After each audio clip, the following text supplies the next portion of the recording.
दिल्ली की तपती धूप से निकलकर रोहन जब अपने पुश्तैनी शहर की धूल भरी गलियों में दाखिल हुआ तो बरसों पुरानी एक घुटन सी महसूस हुई। हाँ कि हवा में आज भी वही नीम और पलाश की मिली जुली गंध थी जो उसकी किशोरावस्था की यादें ताज़ा कर रही थी। अंदर दाखिल होते ही धूल और सीलन की मिली जुली गंध ने उसे घेर लिया।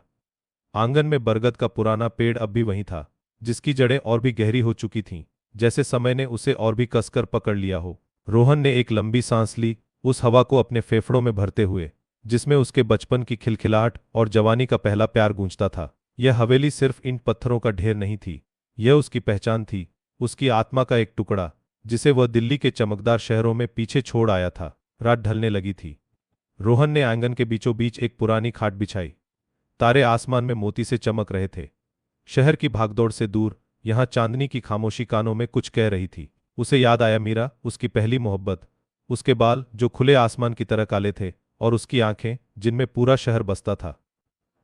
उस चांदनी रात में भी उसका चेहरा उसके सामने जीवंत हो उठा। वही निश्चल हंसी, वही भोलापन, उनके बचपन के खेल, छिपकर मंदिरों की सीढ़ियों पर मिलना और बरगद के पेड़ के नीचे बैठकर भविष्य के सपने बुनना। तुम चले गए रोहन, सब कुछ छोड़कर, मुझे भी। उसकी आवाज दिल के किसी कोने से फुसफुसाई। सुबह हुई तो सूरज की पहली किरणें आंगन में बिखरीं।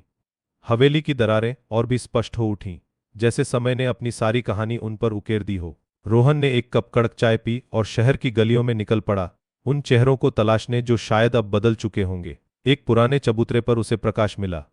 वही पुराना प्रकाश, बस बालों में कुछ सफेदी और आंखों के नीचे गहरी रेखाएं। प्रकाश जो उसका बचपन का दोस्त था, जिसने कभी मीरा और रोहन के बीच की मोहब्बत को अपनी आंखों से देखा था और चुप रहा था। उनकी आंखें मिलीं। बरसों की खामोशी एक पल में टूट गई, पर शब्द नहीं निकले, बस एक लंबी भारी चुप्पी। रोहन। प्रकाश की आवाज में अविश्वास और कुछ कसक थी। हाँ प्रकाश, मैं ही हूं, रोहन ने धीमे से कहा, जैसे इस नाम को भी आजाद कर रहा हो। दोनों पास की एक चाय की दुकान पर बैठे। अदरक वाली कड़क चाय की खुशबू ने पुरानी यादों को और भी सजीव कर दिया। सब ठीक है? प्रकाश ने पूछा, उसकी आवाज में वो पुरानी बेफिक्री नहीं थी। हाँ, सब ठीक है, रोहन ने कहा, पर उसकी आंखों में गहरी उदासी तैर रही थी। मीरा कैसी है? रोहन ने आखिरकार पूछ ही लिया। यह सवाल बरसों से उसके सीने में दबा था। प्रकाश ने चाय का कप नीचे रखा। उसकी आंखों में एक पल के लिए कुछ कठोरता आई, फिर वो नर्म हो गई।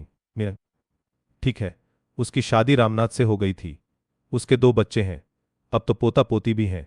रोहन को लगा जैसे किसी ने उसके सीने में ठंडा खंजर उतार दिया हो। मीरा, रामनाथ की बच्चे, पोता पोती, एक पूरा जीवन जिससे वह दूर रहा। मैं कभी नहीं भूला प्रकाश, उसे भी नहीं, तुम्हें भी नहीं, रोहन ने कहा, उसकी आवाज भर्राई हुई थी। दोनों देर तक खामोश बैठे रहे, सिर्फ चाय की दुकान का शोर और उनकी धड़कनों की आवाजें सुनाई दे रही थीं। रोहन को लगा वह अपने सफल जीवन के बावजूद कितना खाली है। अगले कुछ दिन रोहन ने हवेली में ही बिताए। वह हर कमरे में घूमता, हर कोने से झांकता, मानो खोई हुई चीज तलाश रहा हो। एक दिन बरगद के पेड़ के नीचे बैठकर उसने एक पुरानी डायरी के पन्ने पलटे। ये मीरा की डायरी थी, जो उसे वर्षों पहले मिली थी। उसमें मीरा की लिखी हुई कविताएं थीं, उसके सपने और रोहन के लिए उसका अथाह प्यार। एक कविता उसने पढ़ी, तुम जाओगे मुझे मालूम है, मगर लौटना जरूर उस बरगद के नीचे, जहां हमारे सपने बोए हैं वहीं फिर मिलेंगे हम। रोहन की आंखों से आंसू बह निकले। उसने डायरी बंद कर दी, जैसे उन पन्नों को और दर्द न देना चाहता हो। शाम ढल चुकी थी। रोहन पुराने राम मंदिर की ओर चल पड़ा, जहां बचपन में वह मीरा से छिप छिप कर मिलता था। मंदिर की सीढ़ियों पर वही पुरानी शांति थी। कुछ लोग आरती के लिए जमा हो रहे थे। तभी उसकी नजर एक सांवली सी महिला पर पड़ी, जो प्रसाद की थाली लिए बैठी थी। उसके बाल सफेद हो चुके थे, माथे पर चिंता की लकीरें थीं, पर उसकी आंखें, वही आंखें जिनमें कभी पूरा शहर बसता था। यह मीरा थी। मीरा ने ऊपर देखा। उनकी आंखें मिलीं। कोई शब्द नहीं, कोई शिकायत नहीं, बस एक पल की खामोशी जिसमें बरसों की दास्तान कह दी गई। मीरा ने हल्के से मुस्कुराया, वो मुस्कान जिसमें दर्द भी था और एक अटूट शांति भी। मीरा उठी। उसने अपनी थाली में से एक लड्डू रोहन की ओर बढ़ाया। यह सिर्फ प्रसाद नहीं था, यह बरसों की जुदाई का, टूटे हुए वादों का और एक अनकहे प्यार का प्रतीक था। रोहन ने लड्डू लिया, उसकी हथेली में उसका स्पर्श महसूस करते हुए। उसकी आंखों में एक नई चमक थी, पश्चाताप की, पर स्वीकार की भी। मीरा ने सिर झुकाया और भीड़ में गुम हो गई। रोहन वहीं खड़ा रहा, उस जगह को देखता रहा जहां मीरा खड़ी थी। लड्डू का स्वाद मीठा था, पर उसमें बरसों का खारापन घुला था। उसे लगा यह हवेली की सिसकती दीवारें नहीं, उसका अपना दिल था, जो बरसों से सिसक रहा था। अगली सुबह रोहन ने विजय निवास की चाबियां प्रकाश को सौंप दी। इसे बेचना नहीं प्रकाश, यह हमारी यादों का घर है। प्रकाश ने चाबियां ले ली।